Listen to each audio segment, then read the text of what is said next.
हमें हिंदी बोलने में शर्म आती है, हमारी नाक कटती है हिंदी बोलने में। भाषा असल में स्टेटस सिंबल है। मम्मा का मतलब शहरी, अम्मा का मतलब देहाती। बहुत से स्कूलों में हिंदी बोलने पे अब लगता है फाइन। फाइन का मतलब होता है जुर्माना, और जुर्माना लगता है जुर्म के ऊपर। इसका मतलब होता है कि हिंदुस्तान में आपने हिंदी बोल के जुर्म कर दिया है। फ्लुएंट इंग्लिश का मतलब ही यही होता है कि कोई पता ना लगा पाए कि आप हिंदुस्तान के हैं। हमारे यहाँ के बच्चों की 80% एनर्जी सिर्फ सेंटेंस को ट्रांसलेट करने में खर्च हो रही है। मातृभाषा माँ के समान होती है, और मातृभाषा पर शर्म आने का मतलब है अपनी माँ पे शर्म आना। और जिन लोगों के आपने हगने का स्टाइल भी कॉपी कर लिया है, तो आपको क्या लगता है उनके सामने आप कभी कॉन्फिडेंस में रह पाओगे क्या? तो आज हम बात करेंगे हिंदी की दुर्दशा के बारे में, जो कि करोड़ों लोगों की मातृभाषा है। अब हिंदी की जो ये बुरी स्थिति है, ये आखिरकार है क्यों? क्या हिंदी बोलने वालों की जो संख्या है वो कम होती जा रही है? ऐसा कुछ भी नहीं है। हमारे देश की आबादी जो है वो लगातार बढ़ रही है, हिंदी बोलने वालों की आबादी भी लगातार बढ़ रही है। इसमें टेंशन लेने वाली कोई बात नहीं है। लेकिन फिर भी हिंदी की जो स्थिति है वो काफ़ी ख़राब है। क्यों? क्योंकि हमें हिंदी बोलने में शर्म आती है, हमारी नाक कटती है हिंदी बोलने में। तो आगे बढ़ने से पहले हम ये जान लेते हैं कि असल में भाषा का मतलब क्या होता है। भाषा का मतलब होता है एक ऐसा माध्यम जिसकी हेल्प से, जिसकी मदद से हम लोग अपनी फीलिंग्स को, अपनी भावनाओं को सामने वाले तक पहुंचाते हैं। अब ये सब सुनने में काफ़ी अच्छा लगता है कि अरे वाह, फीलिंग्स को शेयर करने का माध्यम है वगैरह वगैरह। सब फालतू की बातें हैं ये सब। भाषा असल में स्टेटस सिंबल है। अब वो कैसे? इसके लिए हम लोग एक एग्जाम्पल लेते हैं कि मान लीजिए आपने अपनी माँ को बुलाने के लिए मम्मा वर्ड का इस्तेमाल किया, तो इसका मतलब आप शहर में रहते हैं। और अगर आपने अम्मा वर्ड का इस्तेमाल किया, इसका मतलब आप गांव में रहते हैं। मम्मा का मतलब है सम्मान और अम्मा का मतलब है अपमान। मम्मा का मतलब शहरी, अम्मा का मतलब देहाती। हालत तो इतनी ख़राब हो चुकी है कि बहुत से स्कूलों में हिंदी बोलने पे अब लगता है फ़ाइन। और फ़ाइन का मतलब क्या होता है? फ़ाइन का मतलब होता है जुर्माना, और जुर्माना लगता है जुर्म के ऊपर।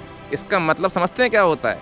इसका मतलब होता है कि हिंदुस्तान में आपने हिंदी बोल के जुर्म कर दिया है, और बच्चे ने हिंदी बोल के जुर्म कर दिया है, इसलिए अब उसे जुर्माना देना होगा।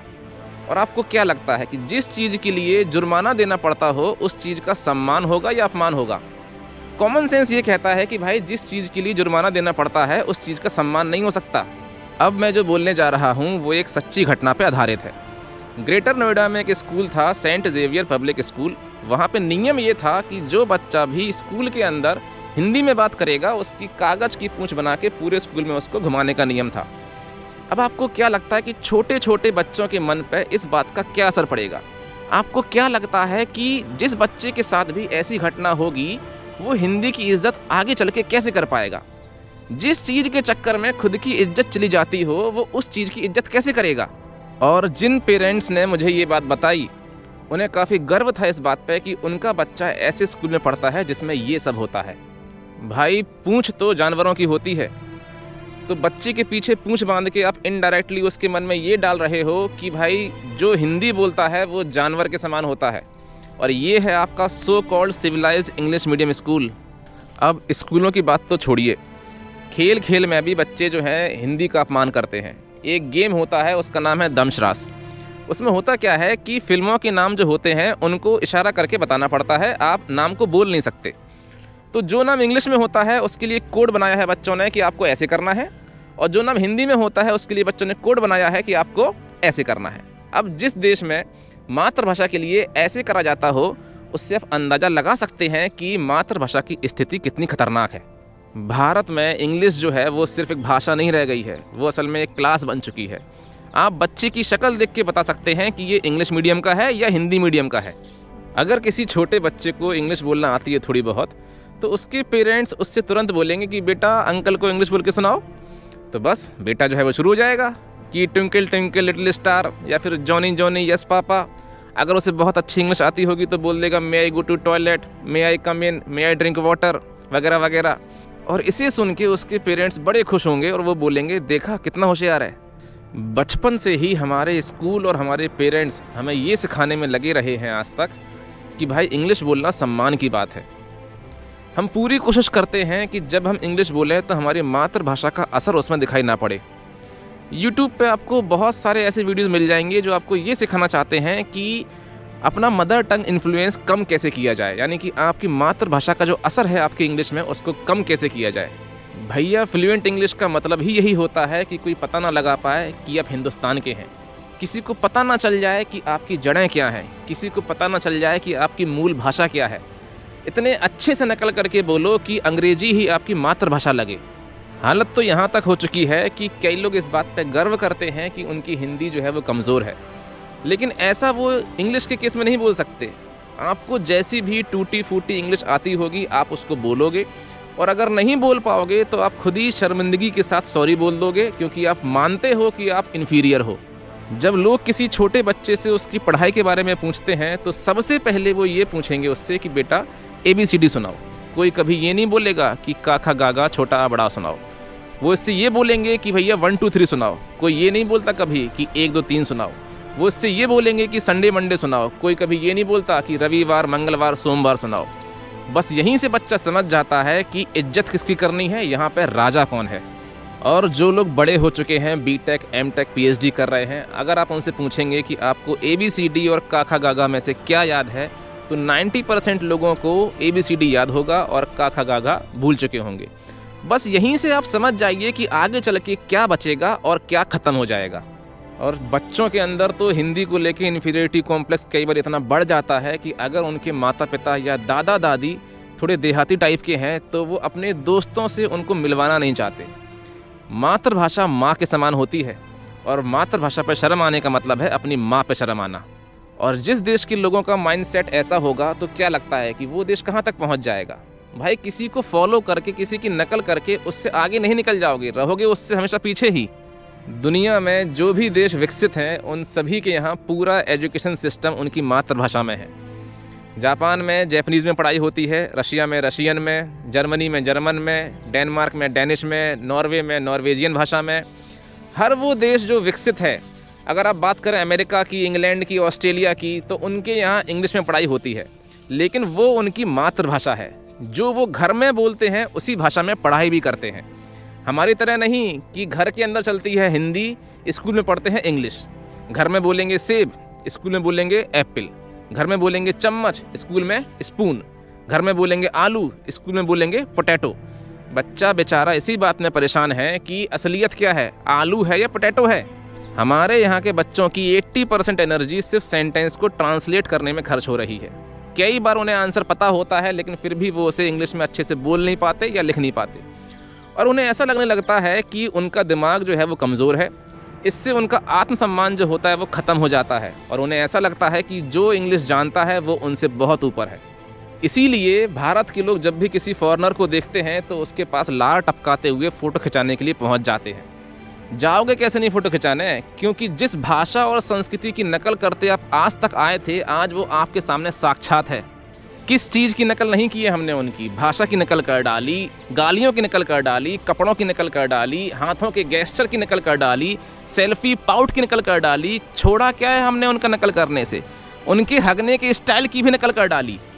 और जिन लोगों के आपने हगने का स्टाइल भी कॉपी कर लिया है, तो आपको क्या लगता है उनके सामने आप कभी कॉन्फिडेंस में रह पाओगे क्या? अब कई लोग ये बोलेंगे कि भाई हम उनको सुपीरियर नहीं मानते हैं, वो तो नए एक्सपीरियंस के चक्कर में हम उनके पास फ़ोटो खिंचाने के लिए पहुंच जाते हैं। तो भैया ये बताओ कि अगर आप अमेरिका जाओगे तो क्या अमेरिकन लोग आपके पास आएंगे खिंचाने के लिए फ़ोटो? नहीं आएंगे। क्यों? क्योंकि वो जानते हैं कि वो सुपीरियर हैं और हम उनसे इन्फीरियर हैं। हमारे यहाँ फॉरेनर का मतलब होता है गोरा अंग्रेजी बोलने वाला आदमी। अब कहने के लिए तो ये भी फॉरेनर हैं, लेकिन क्या लगता है इनके पास फ़ोटो खिंचाने के लिए कितने लोग जाएंगे? बहुत कम। हमारे यहाँ इनको फॉरेनर ही नहीं मानते हैं लोग, इनके सामने तो हम लोग रहते हैं बड़े कॉन्फिडेंस में। दुनिया के अधिकतर देश जो गरीब हैं वो अफ्रीका में हैं, और उनके यहाँ की पढ़ाई लिखाई जो है उनकी मातृभाषा के अलावा किसी दूसरी भाषा में होती है। सब कुछ हमारी आंखों के सामने है, लेकिन फिर भी हम लोग देखना नहीं चाहते। वैसे भारतीयों के अंदर इस हीन भावना की शुरुआत किसने की और कब की?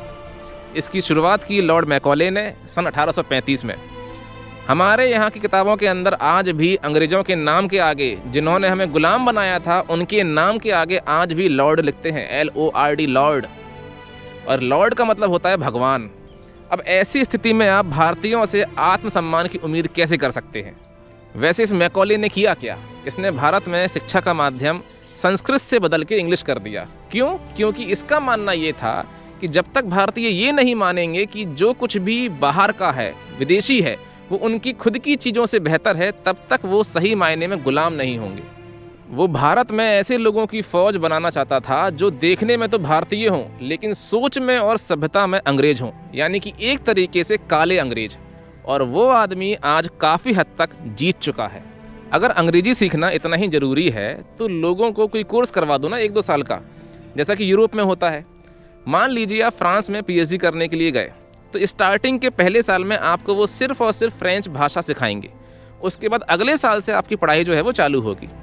तो अगर 1 साल में आप फ्रेंच या जर्मन सीख सकते हैं तो 1-2 साल में आप इंग्लिश क्यों नहीं सीख सकते? हमारे यहाँ नर्सरी से ही इंग्लिश की स्टार्टिंग हो जाती है। इसका उद्देश्य ये नहीं है कि आप बहुत अच्छे तरीके से इंग्लिश को सीख लें। इसका उद्देश्य ये है कि आपकी रोम रोम के अंदर इंग्लिश की जो सुपीरियरिटी है वो बस जाए, आप एक मानसिक गुलाम बन जाएं। हमें और भी बहुत सारी भारतीय भाषाएं जो है वो नहीं आती, तो क्या हमें इस बात पर शर्म आती है? नहीं आती। मान लीजिए कि आप घूमने के लिए तमिलनाडु गए, वहाँ पे आपसे किसी ने तमिल भाषा में बात करी और आप उसे तमिल में जवाब नहीं दे पाए, तो क्या आपको इस बात पर शर्म आएगी? नहीं आएगी।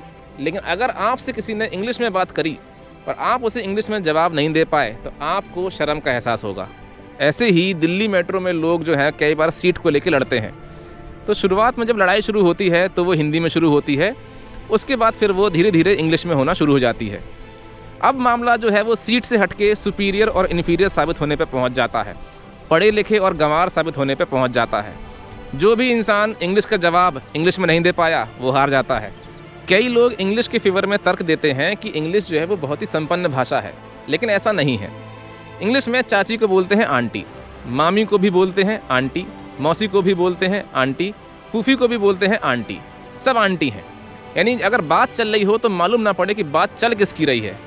जिस भाषा में अपने रिश्तों को बताने के लिए शब्द नहीं है वो संपन्न भाषा कैसे हो सकती है? इंग्लिश में कोई भी फिक्स नियम नहीं होते। जैसे कि PUT होता है पुट, तो BUT क्या होगा? बुट, लेकिन नहीं, ये होता है बट। जैसे DO होता है डू, तो GO क्या होगा? गु, लेकिन नहीं, ये होता है गो। और शब्दों के अंदर बहुत सारे अक्षर तो ऐसे होते हैं जो कि साइलेंट होते हैं, उन्हें बोला ही नहीं जाता। तो भाई अगर बोलना ही नहीं था तो लिखा क्यों था? जैसे कि एक शब्द है साइकोलॉजी, इसकी स्पेलिंग शुरू होती है P से, लेकिन P को बोला नहीं जाता। तो भाई अगर बोलना नहीं था तो लिखा क्यों था? लेकिन हिंदी में ऐसा कभी नहीं होता, जैसा लिखा होता है वैसा ही पढ़ा जाता है। हिंदी बहुत ही संपन्न भाषा है, लेकिन फिर भी हमें विश्व हिंदी दिवस मनाना पड़ रहा है। और दिवस जानते हैं किसका मनाना पड़ता है? जो खतरे में हो, जो खत्म होने वाला हो। सन 2100 तक दुनिया की 90% भाषाएं जो है वो ख़त्म हो चुकी होंगी।